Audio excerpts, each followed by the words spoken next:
देवियों और सज्जनों, नमस्कार। मैं आपका एस्ट्रोलॉजर पंडित एस.के. शर्मा अपनी यूट्यूब चैनल ज्योतिष डिवाइन एस्ट्रोलॉजी में आपका एक बार फिर से हार्दिक अभिनंदन करता हूं। दोस्तों, आज की वीडियो जो मैंने बनाई है वो बहुत ही विशेष है। मैं आपको बताने जा रहा हूं कि शरद पूर्णिमा के बारे में, जो अब की बार 30 और 31 अक्टूबर 2020 बार शुक्रवार और शनिवार दोनों ही दिन पड़ रही है। आप इसे अपनी सुविधा अनुसार किसी भी दिन मना सकते हैं, लेकिन यहाँ पे मैं आपको एक स्पष्टीकरण कर देना चाहता हूँ जिससे आप किसी असमंजस में न पड़े। पूर्णिमा का व्रत 30 अक्टूबर शुक्रवार का है और पूजा आप 31 शनिवार को भी कर सकते हैं। आगे बढ़ते हैं। दोस्तों, वैसे तो पूर्णिमा साल में 12 या 13 दफा आती है और सभी पूर्णिमाओं का अपना अपना महत्व होता है, परंतु इस शरद पूर्णिमा का महत्व बहुत ही विशेष माना गया है। इस दिन भगवान नारायण, माँ लक्ष्मी और हनुमान जी की विशेष पूजा करके आप अनंत लाभ प्राप्त कर सकते हैं। हमारे ग्रंथों में ऐसा वर्णन है कि इस दिन माँ लक्ष्मी विष्णु लोक से भ्रमण करने के लिए पृथ्वी लोक पर आती है और अपने भक्तों पर विशेष कृपा करती है।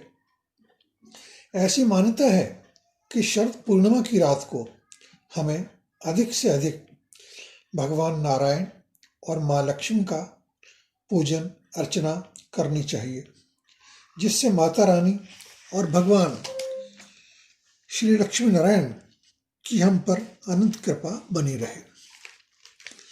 एक और प्रबल मान्यता है कि शरद पूर्णिमा के दिन श्री हनुमान जी की आराधना का भी विशेष महत्व होता है।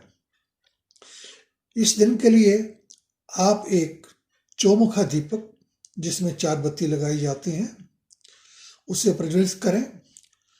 धूप, गंध आदि लगाकर फलाहार का प्रसाद लगाएं और अधिक से अधिक हनुमान जी का पाठ आप करें। इस पाठ में आप हनुमान चालीसा, सुंदरकांड या हनुमान जी का कोई भी मंत्र, इनमें से कुछ या सारे कर सकते हैं। ऐसा करने से सारा साल रोग, बीमारी आपके घर से दूर रहेगी और साल भर आपका जीवन सुखी और निरोगी रहेगा। आगे चलते हैं दोस्तों।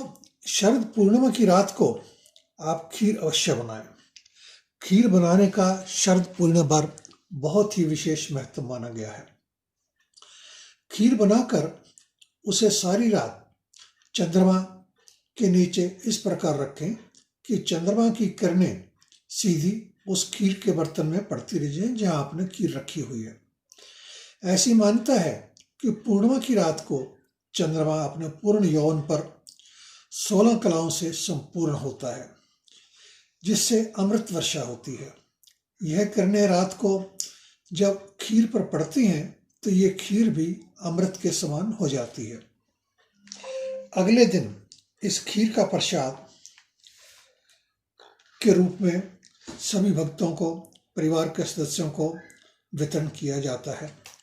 विशेषकर बीमार लोगों को यह खीर अवश्य खानी चाहिए। इससे अनेक प्रकार के रोगों का उपचार संभव हो जाता है।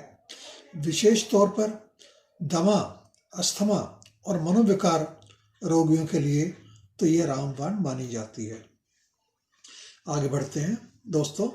जिन जातकों की आर्थिक स्थिति ठीक नहीं चल रही है, व्यापार में घाटा चल रहा है या सिर पर कर्जा आदि है, तो ऐसे जातकों को आज के दिन पीपल की पूजा अवश्य करनी चाहिए। आप पीपल पर दीपदान करें, पीपल पर दूध, जल, फूल आदि का प्रसाद लगाएं और भगवान नारायण के नाम का उच्चारण करें। ऐसा करने से आपको बहुत अधिक लाभ मिलने की उम्मीद है। शरद पूर्णिमा के दिन आपको विष्णु सहस्त्रनाम, श्री सूक्त पाठ कनकधारा स्तोत्र का पाठ करने से विशेष लक्ष्मी कृपा प्राप्त होने का योग बनता है। आपके धन लक्ष्मी के मार्ग खुल जाते हैं, माता की कृपा बनी रहती है, आपको सुख सुविधा सारा साल प्राप्त होती रहेगी। आगे चलें। इस दिन तुलसी पूजन का भी विशेष महत्व होता है। तुलसी को शाम के समय आप दीपदान अवश्य करें, जल अर्पण करें और सुगंध भी अर्पण करें। शरद पूर्णिमा के दिन आप अपनी पूजा सामग्री में लौंग, इलायची, सुपारी, रोली, मोली, जिसे लाल धागा भी कहते हैं, अवश्य रखें। ऐसा सामान रखने से आप जब भी पूजा करेंगे, इन वस्तुओं में दैविक शक्तियों का वास हो जाता है। पूजा के बाद इन वस्तुओं को संभाल कर आप घर के मंदिर में या धन स्थान में या उस कपबोर्ड अलमीरा में जहां आप धन आदि रखते हैं, उस स्थान पर सुरक्षित रूप से रख दें। इन सभी वस्तुओं का प्रयोग आप अपने कठिन समय में कर सकते हैं। मान लीजिए अचानक कोई संकट आप पर आ पड़ा है, तो वो लौंग, इलायची का आप प्रयोग कर सकते हैं। उसकी आप चाय बना सकते हैं या वैसे भी खा सकते हैं, इत्यादि इत्यादि। जो रोली और मोली आपने रखी है, कठिन समय में अगर आप उससे तिलक लगाएंगे, उस रोली और मोली का प्रयोग अपने कष्ट निवारण के लिए करेंगे, तो ऐसा विश्वास है कि आपके दुख संकटों का निवारण अवश्य होता है। इसमें मैं एक चीज और जोड़ना चाहता हूं।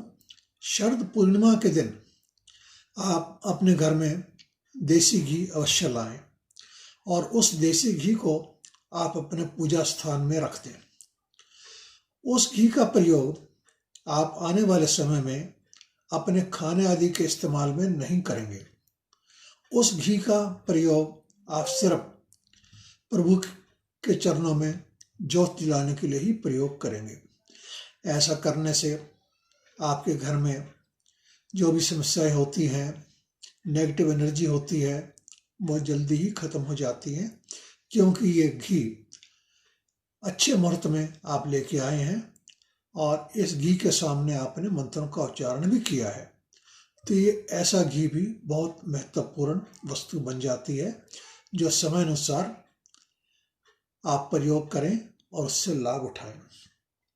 तो दोस्तों, ये थी शरद पूर्णिमा के बारे में हमारी वीडियो, और हम उम्मीद करते हैं कि आपको यह पोस्ट अवश्य पसंद आएगी। कृपया लाइक का बटन अवश्य दबाएं, वीडियो को अधिक से अधिक शेयर भी करें। कमेंट बॉक्स में आपके कमेंट्स का हमें हमेशा इंतजार रहता है, और जब भी हमें कमेंट्स मिलते हैं तो हमें बड़ी प्रसन्नता होती है। आप अगर हमसे कुछ पूछना चाहते हैं तो कमेंट बॉक्स में भी आप लिख सकते हैं। इसके अतिरिक्त ईमेल, व्हाट्सएप पे भी आप हमसे संपर्क कर सकते हैं। हमारे पास बहुत से प्रश्न आते हैं जिनका उत्तर देने का हम भरसक प्रयत्न करते हैं, लेकिन दोस्तों, सभी प्रश्नों का उत्तर देना थोड़ा कठिन हो जाता है। कई दफ़ा जवाब देने में बहुत देर भी लग जाती है। इसके लिए हम आपसे क्षमा चाहेंगे। फिर भी हम प्रयत्न करेंगे अधिक से अधिक आपके प्रश्नों का जवाब दिया जाए। अब आपसे आज्ञा चाहता हूँ। चलते चलते हमेशा की तरह आपके मंगल की कामना करते हैं। दोस्तों, आप ज़्यादा प्रसन्न रहें, मस्त रहें, स्वस्थ रहें और हमारे आने वाली वीडियो देखते रहें। धन्यवाद।